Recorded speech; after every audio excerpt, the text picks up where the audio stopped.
สวัสดีค่ะ Hi, I'm Danny from A's for Amador, and sitting here next to me is my sister Elie, a missionary to Thailand, who recently came back to Chicago for a visit.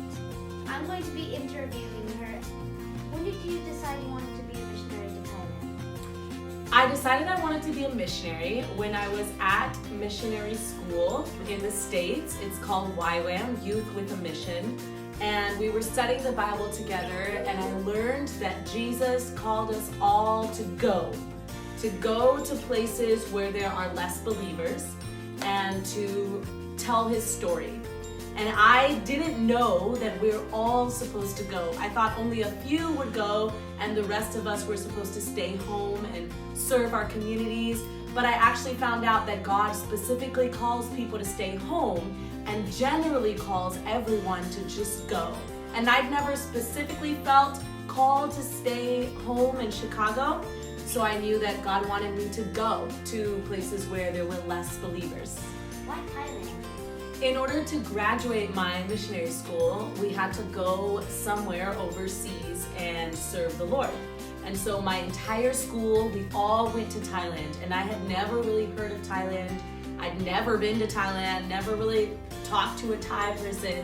And actually the entire time I was there, I loved it, but I didn't feel like it was my place until the last day we were there. We were driving on a bus across Thailand from the north all the way to Bangkok. And I remember I was just sitting on the bus and about to leave after 2 months of living there, and I felt a prayer from the Lord come into my mouth.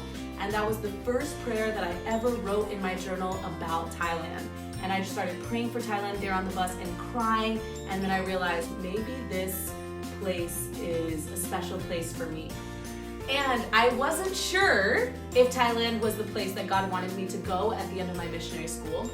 But on the last day of our school back in the States, the day before we graduated, we all had to write letters to our future selves. And the school was going to keep the letters and send them to our houses in 6 months. And so I wrote my letter to remind myself of everything that I'd learned. And then as I was closing the envelope, I tried to write my Chicago address, but I physically felt something that wouldn't let my hand write it. And so I kept the letter in my pocket all day, and I kept trying to pull it out and write Chicago because I wanted to go back to Chicago, and I felt like I couldn't at all. And so finally, nighttime came, and the teacher was waiting with a box of envelopes. I was the last one with my envelope, and I asked the teacher, I feel like God wants me to write the address in Thailand that we were at, but I want to write my Chicago address, so which should I write?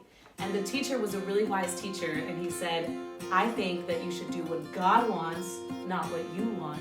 So finally, I pulled out my pen, and I wrote down that Thailand address, and I felt so much peace as soon as I wrote it. And so obviously, once I'd written that, I knew that within at least 6 months, I was going to be back in Thailand. How long have you been a missionary there?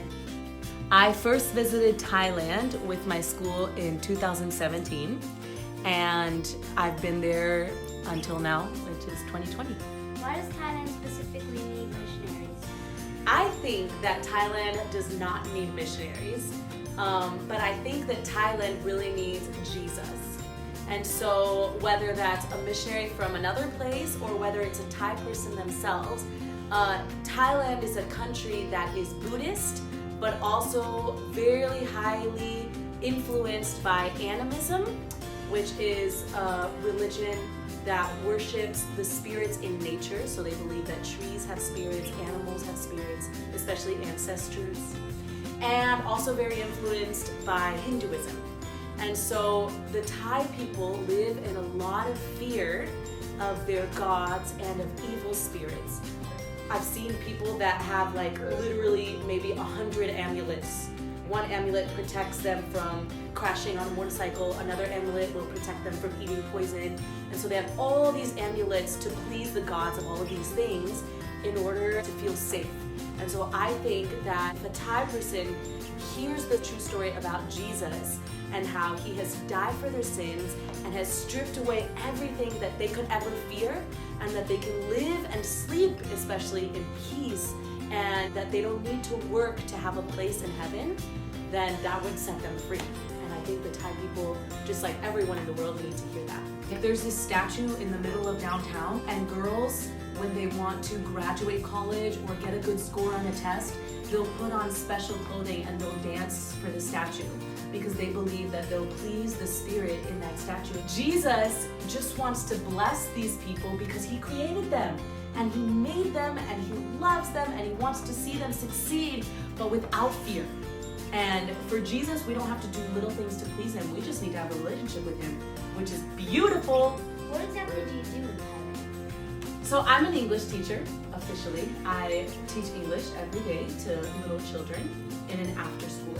But I don't like to call myself a missionary, by the way. I like to say that I'm a storyteller because I like to be always ready with a story about Jesus to tell anyone. So I guess I would say I'm an English teacher and I'm a storyteller. Why is teaching English there so important? It is so important, especially where I live, because in Thailand, the social structure is very different than the Western social structure. And if you can speak English, you actually move up into a whole nother society where people respect you and you can have an open door to so much success. And also in the north where I live in Chiang Rai, it's a lot of people who cannot afford an English education, and so they often get tricked by people who can speak English, and their farms get tricked, so they lose a lot of money. If they know English, then they can, in a way, protect themselves from evils like this that are huge in Thailand. Okay, my dog has a question for you. Okay, what is your favorite thing about Thailand? Oh, my favorite thing about Thailand! My favorite thing about Thailand, so I have two favorite things. I have 1,000 favorite things, but one of my top favorite things is the food because it's so delicious. And the second favorite thing is the culture, but one thing that I love about the culture that we don't have here in Western culture is that when people are close or love each other or are just friends, they'll feed each other in the mouth. And so many of my friends, when I got close to them, they started picking up their food with their chopsticks and just popping it in my mouth, and I just had to eat it. And it's a way that they show love, and I love that. I think it's so sweet. Did you get that, Argo? Do you have enough financial support there? Yes and no. I have enough to live because living there is very cheap, and I have a couple supporters who send me support every month, and that's super helpful. They send me my rent and other little things like that. But there are a lot of things that I can't afford that would be really helpful. Like our school, we need a camera to be able to take pictures of our students and post them and get our name out there to get more students. And every time I fly back and forth, I need to raise more support. And so I do need more support. Yeah. Where would people go to give you donations?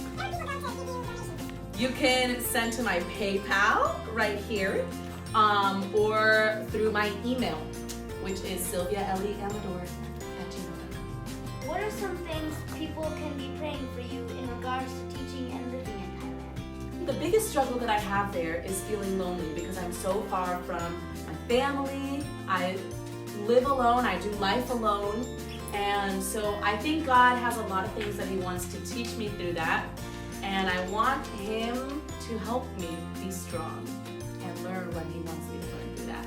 Also, I really need prayer to learn the language because it's a difficult language and I'm already starting to learn it, but I definitely need God's help with that.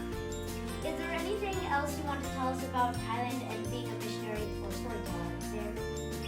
I would like people to know that being a missionary is not as difficult as it sounds.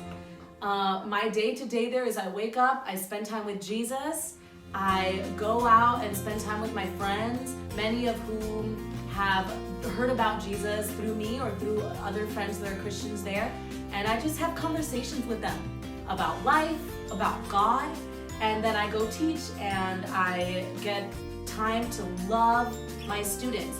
And it's not that hard, it's actually really fun, and with the Lord, it's easy. It feels like a life that I could keep living.